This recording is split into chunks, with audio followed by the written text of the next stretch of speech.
अस्सलाम वालेकुम students.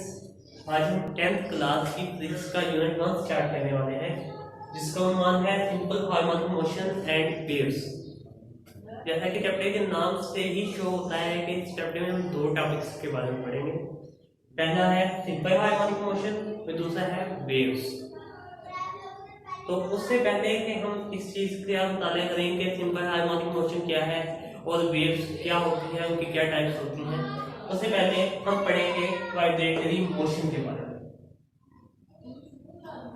Any body said to be in vibratory motion which moves back and forth or to and fro about a point, that is called vibratory motion.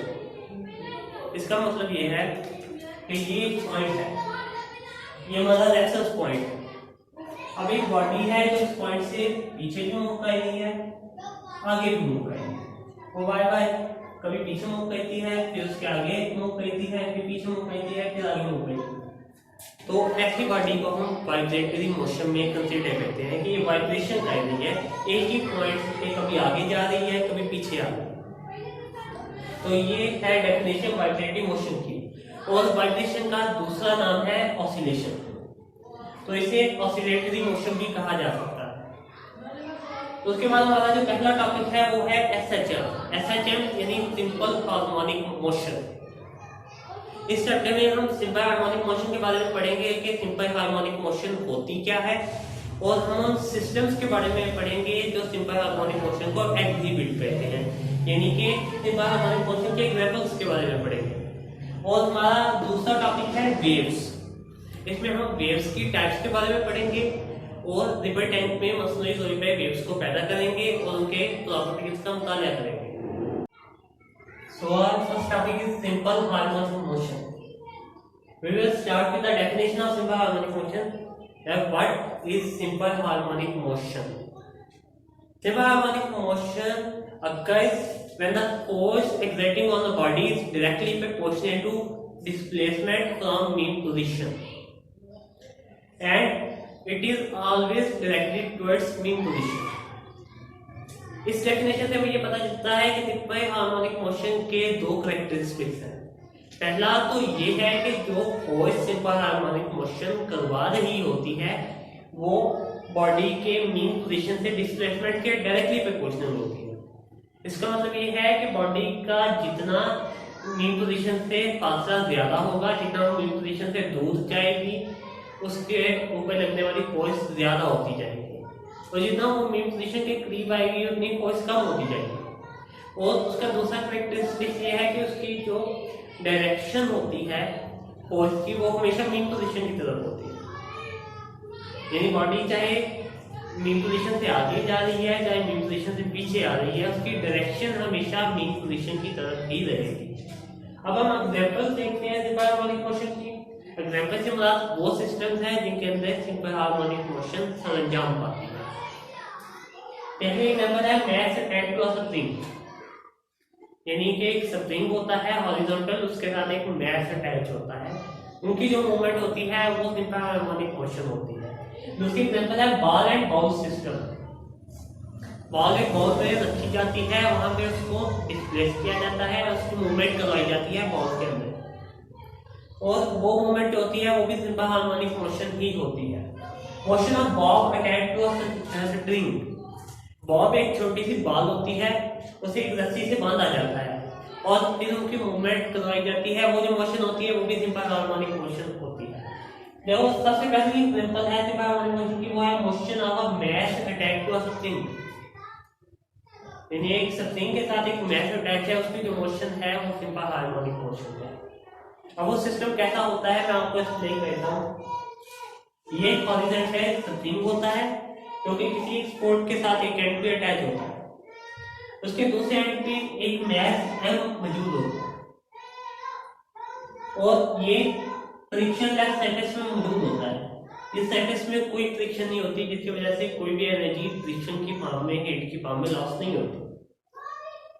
जब हम ये जो mash है इसको इसकी मीन पोजीशन से आगे या पीछे मूव करवाते हैं तो ये अपनी जगह से डिस्प्लेस हो जाता है और इसकी मोशन स्टार्ट हो जाती है। वो जो मोशन होती है उसे सिंपल हार्मोनिक मोशन कहते हैं। So this is an illustration of our simple harmonic motion in a mass attached to a spring system. As we can see in this diagram, the mass is present at the mean position, so the force on it is 0. When we move the mass to a distance x and it reaches a position A, so a force exerts on it, which is given by force F, which pulls the mass back to its mean position. This force F is given as F is equal to minus kx, and this formula we have found it from Hooke's law. Hooke's law की मदद से हमें ये formula मिलता है कि F is equal to minus kx.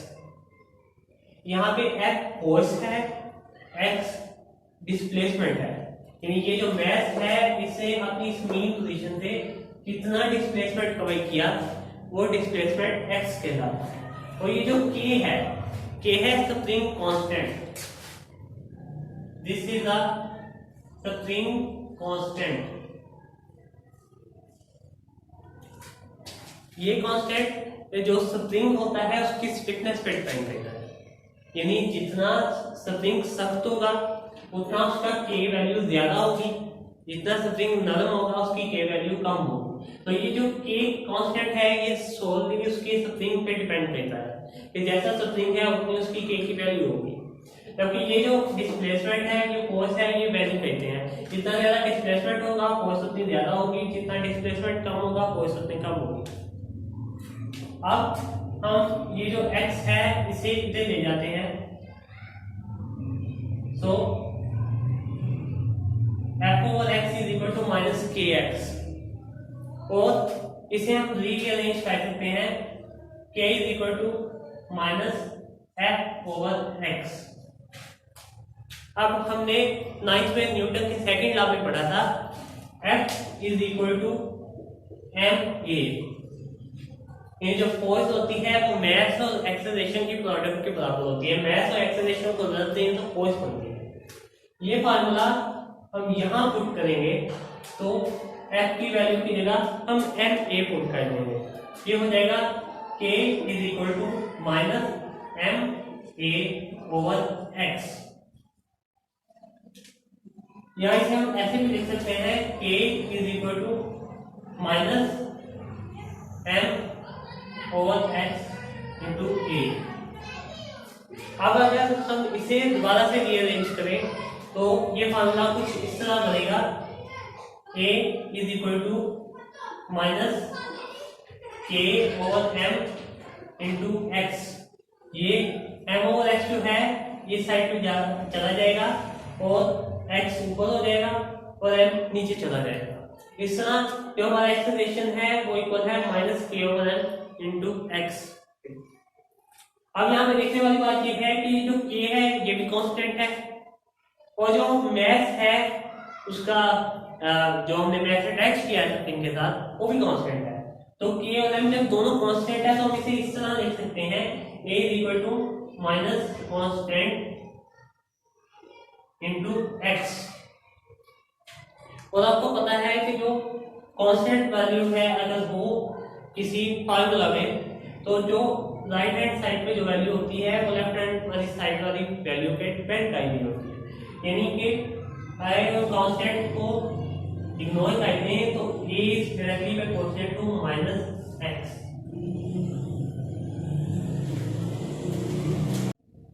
तो इस क्वेश्चन से हमने ये प्रूव किया कि जो मास अटैच्ड टू अ स्प्रिंग ये सारा सिस्टम जो है ये सिंपल हार्मोनिक मोशन में है।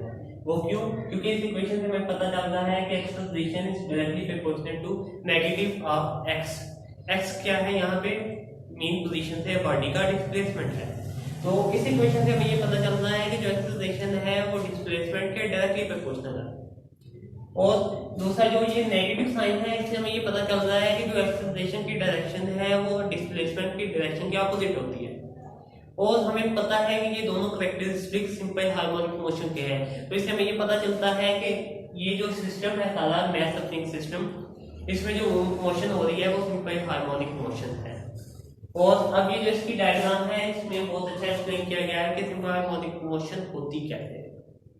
अब जैसे कि आप पहले देख सकते हैं कि डायग्राम में एक मैथ एन है जो सफरिंग से अटैच है और ये अपनी मीन पोजीशन ओ पे मौजूद है। अब मीन पोजीशन ओ पे है तो इसका डिस्प्लेसमेंट 0 है, उस वजह से इस पे लगने वाली फोर्स भी 0 है because of this equation F is equal to -kx। क्योंकि इस फार्मूला में देखिए अगर डिस्प्लेसमेंट 0 होगा तो ये k से मल्टीप्लाई होकर फोर्स भी 0 हो जाएगी। तो इसलिए जब ये बॉडी मीन पोजीशन पे है तो इस पे लगने वाली फोर्स भी 0 होगी।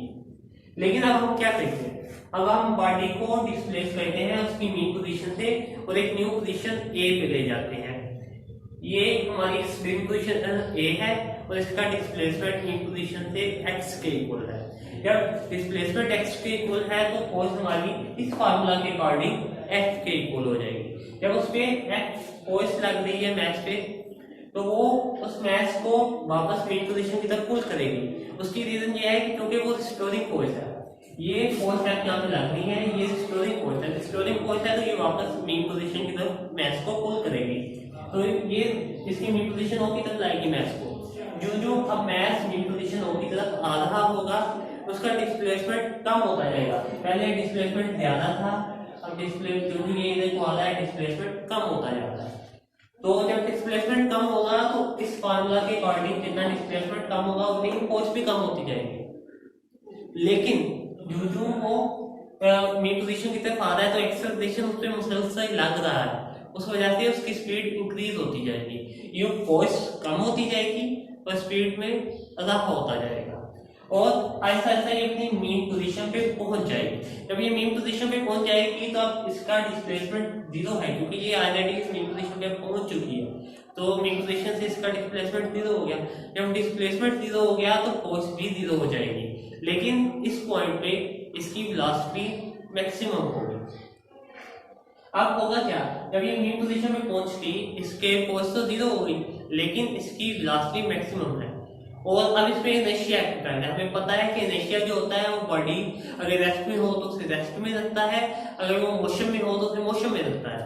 तो उस वजह से अगर मीन पोजीशन पे ये आ गई है और इस पे फोर्स 0 भी है फिर भी इनर्शिया की वजह से ये बॉडी मूव करती रहेगी और ये मीन पोजीशन से आगे चली जाएगी और ये आगे जाते जाते एक्सप्लोरिंग पोजीशन बी पे पहुंच जाएगी। अब इसका डिस्प्लेसमेंट भी मीन पोजीशन से x के इक्वल है। अब जो जो ये b की तरफ जा रही होगी इसका डिस्प्लेसमेंट मीन पोजीशन से ज्यादा होता जाएगा, लेकिन जितना डिस्प्लेसमेंट ज्यादा होता जाएगा उतनी ही फोर्स भी ज्यादा होती जाएगी, लेकिन इसकी वेलोसिटी कम होती जाएगी और अल्टीमेटली ये एक्सप्लोरिंग पोजीशन बी पे पहुंच जाएगा। जब ये एक्सप्लोरिंग पोजीशन बी पे पहुंचेगा इसकी लगने वाली फोर्स मैक्सिमम हो जाएगी और इसकी जो वेलोसिटी है वो 0 हो जाएगी। 0 वेलोसिटी होने की वजह से ब्रीफली सिर्फ एक सेकंड के लिए, एक मोमेंट के लिए ये यहाँ पे रुकेगा एक्सप्लोरिंग पोजीशन बी पे। लेकिन फिर से जो इस पे फोर्स लग रही है, ये जो फोर्स F है, ये जो कि रिस्टोरिंग फोर्स है तो ये फिर से मीन पोजीशन की तरफ खींचेगी और ये दोबारा से मीन पोजीशन ओ की तरफ मूव करना शुरू हो जाएगा। अब इस वजह से ये मुसलसल ये मीन पोजीशन के आगे पीछे मूव करता रहेगा और इस मुसलसल जो कंटीन्यूअस मोशन है इस मैथ सफरिंग सिस्टम की इस हॉरिजॉन्टल फ्रिक्शनलेस सरफेस पे, उसे हम सिंपल हार्मोनिक मोशन कहते हैं। अब सिंपल हार्मोनिक मोशन का एक कैरेक्टरिस्टिक होता है उसका टाइम पीरियड, यानी कि कितने टाइम में वो अपना एक साइकिल कंप्लीट करता है। तो ये जो हॉरिजॉन्टल मैथ सफरिंग सिस्टम है इस सिस्टम के लिए सिंपल हार्मोनिक मोशन का जो टाइम पीरियड है वो इस फार्मूले से दिया जाता है p = 2 पाई k/m/k।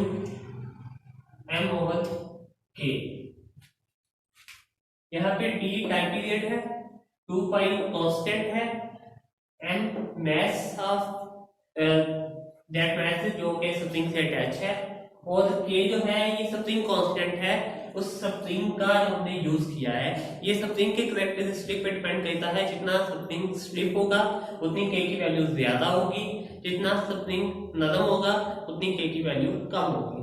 तो ये हमारा फार्मूला है मैथ स्प्रिंग सिस्टम के सिंपल हार्मोनिक मोशन के टाइम पीरियड को फाइंड करने का।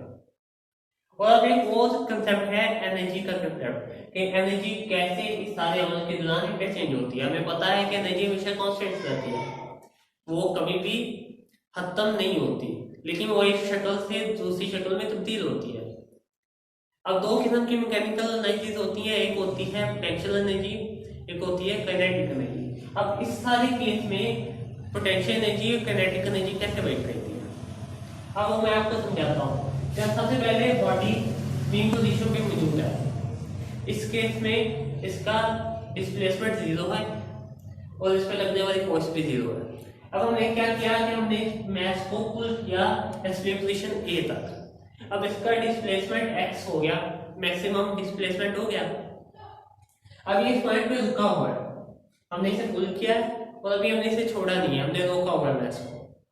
इस केस में इसके ये जो फोर्स लग रही है ये फोर्स मैक्सिमम है, तो इस फोर्स की वजह से इसमें जितनी भी एनर्जी होगी सारी पोटेंशियल एनर्जी होगी, क्योंकि इसकी स्पीड 0 है, अभी रुका हुआ है, तो इसकी जो काइनेटिक एनर्जी है वो 0 होगी। अगर स्पीड 0 हो तो काइनेटिक एनर्जी भी 0 होती है। अब हमने इसे यहाँ से खींच के छोड़ दिया, अब ये ऐसा ऐसा बॉडी वापस मीन पोजीशन की तरफ आ रही है। जब ये मीन पोजीशन की तरफ आ रही है तो इसकी स्पीड ज्यादा होती जा रही है और फोर्स कम होती जा रही है। अब जितनी फोर्स कम होती जा रही है पोटेंशियल एनर्जी कम होती जा रही है, और जितनी स्पीड ज्यादा होती जा रही है काइनेटिक एनर्जी ज्यादा होती जा रही है। जब ये मीन पोजीशन पे पहुंच जाएगी तो इस पे लगने वाली फोर्स 0 हो जाएगी, मतलब पोटेंशियल एनर्जी 0 हो जाएगी, लेकिन इसमें को जो वेलोसिटी होगी इसकी वो मैक्सिमम होगी, तो मतलब काइनेटिक एनर्जी मैक्सिमम होगी। उसके बाद ये इनर्शिया की वजह से आगे मीन पोजीशन बी की तरफ मूव करना शुरू हो जाएगी। जैसे जैसे ये आगे की तरफ मूव करेगी इसकी वेलोसिटी कम होनी शुरू हो जाएगी, इसकी वजह से इसकी काइनेटिक एनर्जी कम होनी शुरू हो जाएगी, लेकिन इसकी फोर्स इंक्रीज होनी शुरू हो जाएगी क्योंकि डिस्प्लेसमेंट मीन पोजीशन से ज्यादा होता जा रहा है। उस वजह से इसकी पोटेंशियल एनर्जी बढ़ना शुरू हो जाएगी। जब ये एक्सट्रीम पोजीशन बी पे पहुंच जाएगी तो तब इसकी वेलोसिटी या स्पीड 0 होगी, इसकी वजह से इसकी काइनेटिक एनर्जी 0 होगी, लेकिन उस मोमेंट पे इसकी फोर्स मैक्सिमम होगी जिसकी वजह से पोटेंशियल एनर्जी मैक्सिमम होगी। और इस तरह जैसे जैसे ये मीन पोजीशन के अबाउट आगे पीछे मूव करता रहेगा इसकी काइनेटिक एनर्जी और पोटेंशियल एनर्जी भी इंटरचेंज होती रहेगी। एक्सट्रीम पोजीशन पे पोटेंशियल एनर्जी मैक्सिमम और kinetic energy minimum, mean position पे काइनेटिक एनर्जी मैक्सिमम और पोटेंशियल एनर्जी मिनिमम, मिनिमम मतलब 0। तो ये था हमारा आज का लेक्चर। हमने इसमें पहले चैप्टर का इंट्रोडक्शन पढ़ा, हमने सिंपल हार्मोनिक मोशन के बारे में पढ़ा कि वो क्या होती है, उसकी डेफिनेशन को पढ़ा, फिर हमने उन 3 सिस्टम्स का नाम पढ़े जिनमें सिंपल हार्मोनिक मोशन परफॉर्म होती है। उसके बाद हमने एक सिस्टम जो कि मैथ स्प्रिंग सिस्टम था हमारा, उसको हमने डिटेल में पढ़ा कि उसमें सिंपल हार्मोनिक मोशन कैसे परफॉर्म होती है, और हमने उसके टाइम पीरियड का फार्मूला पढ़ा। अब हम नेक्स्ट वीडियो में बाकी जो सिस्टम्स हैं 2 उनके बारे में पढ़ेंगे। तब तक के लिए खुदा हाफिज।